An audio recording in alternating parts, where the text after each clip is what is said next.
योग वशिष्ठ का ये सूत्र कहता है, ओ Raghav, adopt a comprehensive view characterized by the abandonment of all objects of contemplation. Live in your innate self, liberated while alive, and thus play your part in the world. सूत्र कहता है, हे राघव, चिंतन की सभी वस्तुओं के परित्याग की विशेषता वाला एक व्यापक दृष्टिकोण अपनाएं, अपने सहज स्व में रहें और जीवित रहते हुए, जीवन मुक्त रहते हुए इस संसार में अपनी भूमिका निभाएं।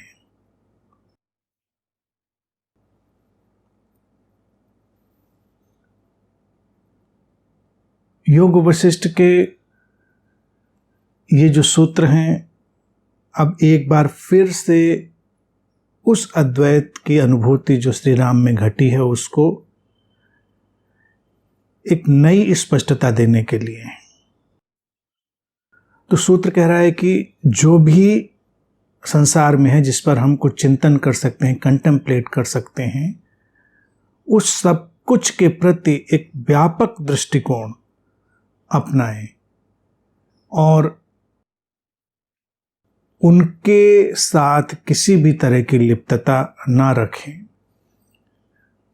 परित्याग वाला दृष्टिकोण अर्थात उन किसी भी वस्तुओं से, पदार्थों से, विचारों से, दृष्टिकोणों से, अवधारणाओं से, मान्यताओं से अपने को अटैच ना करें, अपने को आसक्त ना करें, मुक्त रखें। एक व्यापक दृष्टिकोण, व्यापक दृष्टिकोण भी एक समझने वाली बात है। जो कह दिया गया है शब्द वो सुंदर है कि हम अक्सर बड़े सीमित ढंग से अपना जीवन बिता लेते हैं। जो है, जो नहीं है, जो हो रहा है, जो नहीं हो रहा है, सुंदर असुंदर, प्रीतिकर अप्रीतिकर, इस सब के प्रति लोगों के बहुत ही छोटे दृष्टिकोण है, नैरो विजन है।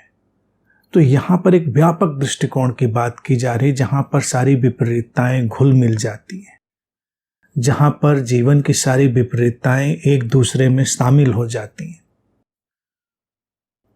जब हम विपरीतताओं के नृत्य को देख पाते हैं तभी हम व्यापक दृष्टिकोण में प्रवेश करते हैं। उसी को हम कहते हैं एक वास्ट विजन, व्यापक दृष्टिकोण। और ये संभव कैसे होगा? सहज स्व में रहने से। हमारा जो इनेट सेल्फ है, सहज स्व है, जो अंतर संबंधित, अंतर निर्भर है, जो उस एक स्रोत की ही अभिव्यक्ति है। जब कोई ऐसे जानता है और उस सहज स्व में रहता है, तब जो अवस्था है वो जीवन मुक्त अवस्था है। मुक्ति की कोई भी अवधारणा भारतीय दर्शन मृत्यु के बाद की नहीं करता। कब और कैसे लोगों के बीच मृत्यु के पश्चात किसी मुक्ति या मोक्ष की अवधारणा निकल के आ गई, ये चिंतन का अलग विषय है। लेकिन जब भी गहरे भारतीय दर्शन में जाएंगे तो वहां पर इसी जीवन को मुक्त जीवन की तरह जीने की उद्घोषणा होगी, एक लिबरेटेड लाइफ। भारत में दर्शन की इतनी धाराएं बहीं और इतनी व्यापकता है कि यहाँ पर बहुत सारे विचार, दृष्टिकोण हमको शामिल मिल जाएंगे। लेकिन अगर हमको वास्तविक सनातन दर्शन को ढूंढना है तो हमको योग वशिष्ठ जैसे, अष्टावक्र जैसे महत्वपूर्ण दर्शनों की ओर देखना होगा, और ये फिर उसको एक व्यापक दृष्टिकोण देते हैं। यहाँ किसी कर्मकांड की कोई अहमियत नहीं होती, यहाँ किसी तरह की सीमित मान्यता या सीमित दृष्टि की कोई अहमियत नहीं होती, इस जीवन के पार के किसी जीवन की कोई अहमियत नहीं होती। ये मुक्त जीवन, इसको ही जीना है। और सूत्र कहता है इस प्रकार जब जान लेते हैं तो इस जीवन में बस अभिनय करते हैं, अपनी भूमिका निभाते हैं।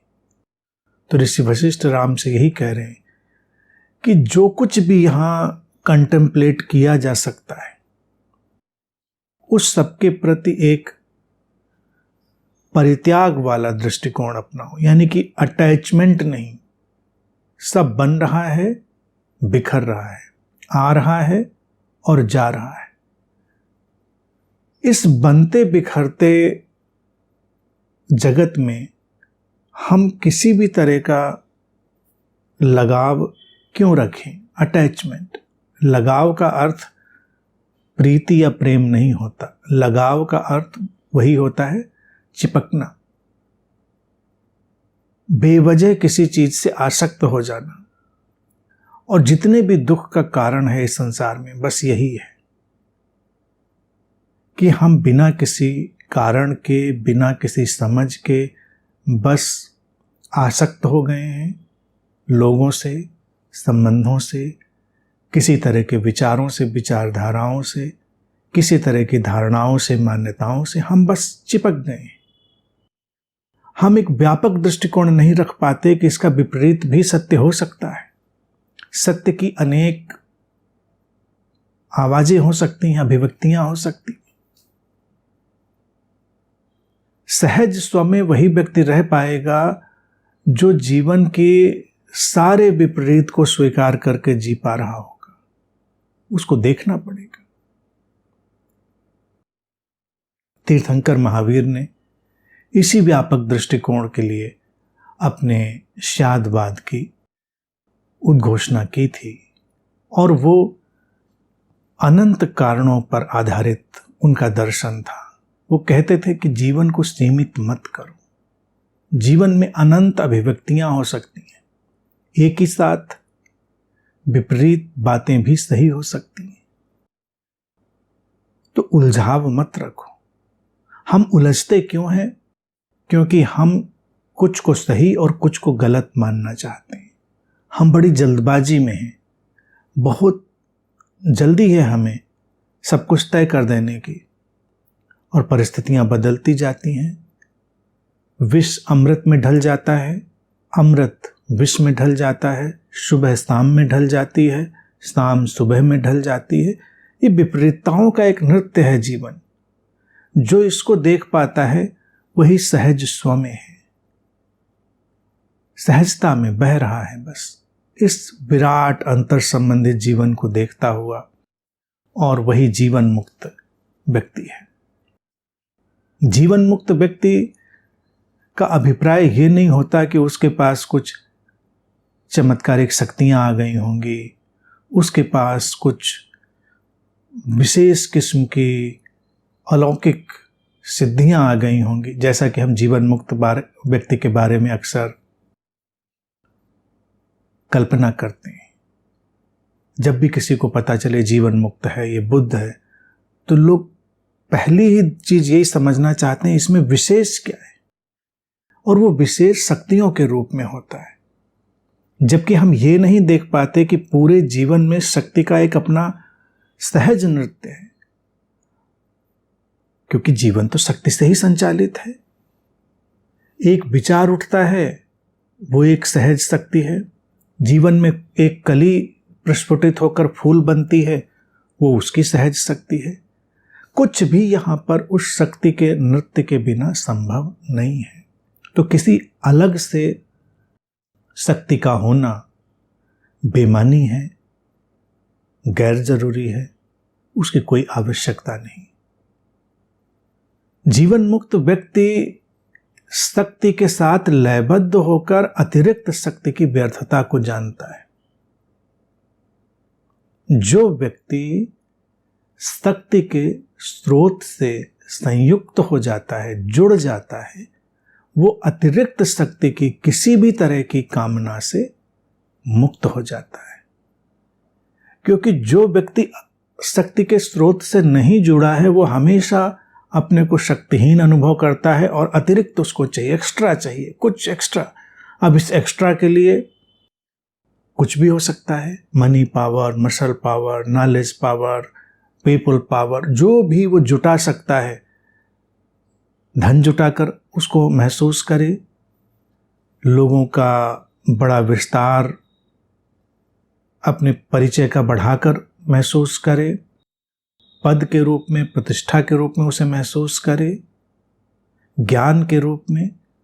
इसीलिए ज्ञान भी व्यक्ति जीवन जीने के लिए नहीं अक्सर चाहता। ज्ञान की उपयोगिता हमारे जीवन के लिए क्या है, कभी हम देखें? ये क्षण, ये छोटा सा जीवन, हम इसको कितने प्रेम, शांति, प्रसन्नता और समस्वरता से जी सकते हैं, वही ज्ञान तो कारगर है और काम का है। लेकिन लोग इसलिए ज्ञान नहीं चाहते कि इस क्षण को वो सर्वोत्तम बना सके। लोग ज्ञान इसलिए चाहते हैं क्योंकि वो शक्तिशाली अनुभव कर सके। ज्ञानी व्यक्ति एक अलग ही अपनी पिनक में रहता है, सनक में रहता है। उसका एक अलग ही अहंकार का आभामंडल होता है, क्योंकि उसको लगता है कि मैं कुछ ऐसा जानता हूं जो दूसरे नहीं जानते। यहां पर ऋषि वशिष्ठ राम से कह रहे हैं, व्यापक दृष्टिकोण लो राम, उलझना किसी से नहीं है। यहां पर तो ऐसा ताना बाना है कि सब कुछ एक साथ सही है, और सही हमारे लिए तब है जब हमारे जीवन में वो शांति, वो प्रसन्नता, वो प्रेम, वो समस्वरता हो। राम उसके जीते जागते उदाहरण है। राम का नाम भी हमने इसीलिए राम रखा। भारतीय दर्शन में नाम भी बड़े सोच समझ के लिखे जाते हैं, बनाए जाते हैं। जो रम चुका है पूरे जीवन से, जो जीवन में रमा हुआ है, वही राम है। जीवन से अलग नहीं है, जीवन से उसका कोई अलगाव नहीं है। और जब इतना सब जान दिया जाता है, वो जीवन मुक्त अवस्था अनुभव कर ली जाती है, तब सामान्य ढंग से बस अपनी भूमिका निभाई जाती है। जो भूमिका जिसे जैसे भी मिली है। अगर किसी को राजसत्ता की भूमिका मिली है तो राजसत्ता की भूमिका निभाता है, किसी को शिक्षक की भूमिका मिली है, शिक्षक की भूमिका निभाता है। अनेक प्रकार की भूमिकाएं, कोई भूमिका एक नहीं है कि हम कहें ये भूमिका, और ये भूमिकाएं अस्तित्व तय कर देता है। सबके जीवन में अलग अलग किस्म की भूमिकाएं आ जाती हैं। ये जीवन पूरा एक अभिनय बन जाता है, ये जीवन का लीलामय स्वरूप हो जाता है। तो जीवन मुक्त व्यक्ति बस सहज स्व में रहते हुए जो उसके सामने आता है, जो अस्तित्वगत प्रवाह उसके लिए ले आता है, उसमें वो उतर जाता है, अपना काम पूरा कर देता है। अपनी तरफ से उसकी कोई व्यक्तिगत महत्वाकांक्षा नहीं है, कोई व्यक्तिगत महत्वाकांक्षा नहीं, न संसार बदल देने की महत्वाकांक्षा है। हम अगर भारतीय दर्शन की महानता देखें तो यहां दिखाने का ढंग कितना अपूर्व और अप्रतिम है। हमने दो कैरेक्टर सर्वोपरि रख दिए, श्री राम और श्री कृष्ण। श्री राम के जीवन को देखें, वो किसी को बदलने के लिए आतुर नहीं है। श्री कृष्ण को देखें, वो किसी को बदलने के लिए आतुर नहीं है। वो पकड़ पकड़ के लोगों को बदल नहीं रहे हैं, पकड़ पकड़ के लोगों को प्रवचन नहीं दे रहे हैं, वो अभियान नहीं चला रहे हैं, वो पर्चे नहीं बांट रहे हैं, वो बोर्ड नहीं लगवा रहे हैं, कुछ नहीं कर रहे हैं। लोग कर क्या रहे हैं जो हम दिखाते हैं अपने दर्शन में? बस अपने सहज जीवन को व्यापक दृष्टिकोण के साथ, जीवन मुक्त अभिव्यक्ति के साथ बस जी रहे हैं, और उस जीने से, उनकी उस भूमिका को निभाने से ही अनेक लोगों का पथ प्रदर्शन हो जाता है। अनेक लोगों के अंधेरे से भरे हुए रास्ते पर प्रकाश हो जाता है। लेकिन वो नहीं जा रहे प्रकाश करने कि जाएं कि जरूरी है प्रकाश करना। तो जब इस संसार में बहुत सारे लोग ऐसा जीवन मुक्त जीवन जीने लगते हैं तो संसार की पूरी तरंग ही बदल जाती है, उसकी पूरी फ्रिक्वेंसी ही चेंज हो जाती है, और हमको वहीं पहुंचना है। जब अपनी अपनी भूमिका निभाते हुए व्यापक दृष्टिकोण वाले, सारी विपरीतताओं को स्वीकार करने वाले, अपने सहज स्व में रहने वाले जीवन मुक्त लोग जी रहे होते।